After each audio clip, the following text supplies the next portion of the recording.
ಎಲ್ಲರಿಗೂ ನಮಸ್ಕಾರ. ಕನ್ನಡ ಪ್ರಿಯ 621 ಚಾನಲ್ಗೆ ಎಲ್ಲರಿಗೂ ಸ್ವಾಗತ. ಬೆಂಗಳೂರಿನ ಫನ್ ವರ್ಲ್ಡ್ ಹತ್ತಿರ ಮಾವಿನ ಹಣ್ಣಿನ ಮಾರ್ಕೆಟ್ ಇದೆ.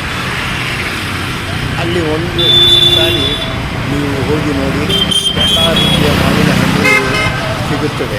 ಅದರಲ್ಲೂ ಮಲ್ಲಿಕ, ಮಲಗೋಬ, ರಸಪೂರಿ, ತೋತಾಪುರಿ, ಮಲಗೋಬ, ಅನೇಕ ರೀತಿಯ ಹಣ್ಣುಗಳು ಅಲ್ಲಿ ಸಿಗುತ್ತದೆ.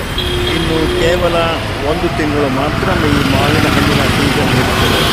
ಈ ಮಾವಿನ ಹಣ್ಣಿನ ರುಚಿಯನ್ನು ಬಲ್ಲವರೇ ಬಲ್ಲರು. ಆದುದರಿಂದ ನೀವು ಅಲ್ಲಿ ಹೋಗಿ ನೋಡಿ ಮಾವಿನ ಹಣ್ಣನ್ನು ಖರೀದಿಸಿ. ಹಾಗೂ 5 ನಿಮಿಷದಲ್ಲಿ ಯಾವ ರೀತಿ ಮ್ಯಾಂಗೋ ಮಿಲ್ಕ್ ಶೇಕ್ ಮಾಡುವ ವಿಧಾನವನ್ನು ನಾನು ಹೇಳಿದ್ದೇನೆ. ನಿಮಗೆ ಬೇಕಾಗಿರೋದು ಸ್ವಲ್ಪ ಏಲಕ್ಕಿ, ಸಕ್ಕರೆ ಹಾಗೂ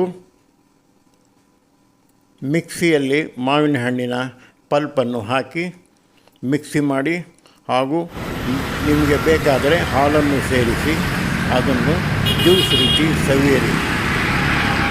ತುಂಬ ತಂಪಾಗಿರುತ್ತದೆ ಹಾಗೂ ರುಚಿಯಾಗಿರುತ್ತದೆ. ಒಮ್ಮೆ ಮಾಡಿ ನೋಡಿ. ಹಾಗೂ ನನ್ನ ಈ ಚಾನಲ್ಗೆ ಈಗಾಗಲೇ ತುಂಬ ನೀವು ಪ್ರೋತ್ಸಾಹ ನೀಡಿದ್ದೀರಾ. ಅದರಂತೆ ಸಬ್ಸ್ಕ್ರೈಬ್ ಮಾಡಿ, ಶೇರ್ ಮಾಡಿ ಹಾಗೂ ಲೈಕ್ ಮಾಡಿ.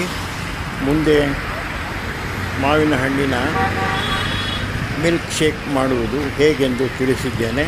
ಒಮ್ಮೆ ಮಾಡಿ ನೋಡಿ. ಯಾರು ಬೇಕಾದರೂ ಮಾಡಬಹುದು. ನಮಸ್ಕಾರ.